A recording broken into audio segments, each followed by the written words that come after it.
நீங்கள் படிக்கிறீங்களோ அவ்வளோ நேரம் உங்களுக்கு அது நல்லது. மற்றவங்களுக்கு பிரயோஜனப்படுறதே இல்லையோ நமக்கு நல்லது. அதான் சொல்கிறாரு. அப்படின்றது பயிற்சி.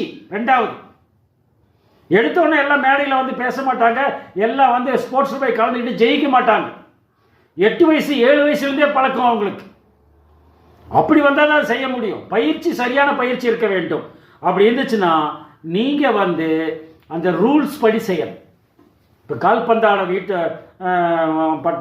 கால்பந்தாட்டமோ எந்த போட்டியாக இருந்தாலும் சரி, அதுக்குன்னு ஒரு ரூல்ஸ் வச்சுருப்பாங்க இல்லையா, அதைப்படி நம்ம செய்யணும். அதுதான் நீதியின் கீழத்தை நமக்கு தருகிறது. 2 தீமோத்தேயு 4ஆம் அதிகாரம் 7-8 வசனங்கள் நம்ம படிக்கிறோம். 2 தீமோத்தேயு 4:7-8 நல்ல போராட்டத்தை போராடினேன், ஓட்டத்தை முடித்தேன், விசுவாசத்தை காத்துக்கொண்டேன் சொல்ற பவுலடியார். நல்ல போராட்டத்தை போராடினேன். பந்தயத்தில் போராடுகிற எல்லாம் அவர்கள் இச்சடக்கமாக இருப்பார்கள், போராடுவார்கள், பயிற்சி எடுப்பார்கள். 3ஆவதாக அவர்கள் போராட்டத்தை போராடி முடிப்பார்கள். 8ஆம் வசனம் சொல்றார், இது முதல் நீதியின் கிரீடம் எனக்காக வைக்கப்பட்டிருக்கிறது. அப்படின்னா அவருக்கு மட்டுமா அப்படின்னு நம்ம நினைக்கிறோம். யார் கொடுப்பாருன்னு பார்க்கிறோம். யார் கொடுக்கிறாரோ? நீதியுள்ள நியாயாதிபதியாக கர்த்தர் அந்நாளிலே எனக்கு இன்னைக்கு இல்லை, கடைசியில் தான் கொடுப்பார். எனக்கு மாத்திரமல்ல அவர் பிரசன்னமாக விரும்புகிற யாவருக்கும் தந்தருள்வார். எல்லாரும் கொடுத்துருவார். அவர் பேர் யாரெல்லாம் அவருடைய வருகைக்கு எதிர்பார்த்து கொண்டிருக்கிறோம் எல்லாத்துக்கும் கொடுத்துருவார். அதான் சொல்றார். ஒரு மினிஸ்டர் வந்து இந்த ஊருக்கு வர்றாருன்னா கலெக்டர் என்ன பண்ணுவார்?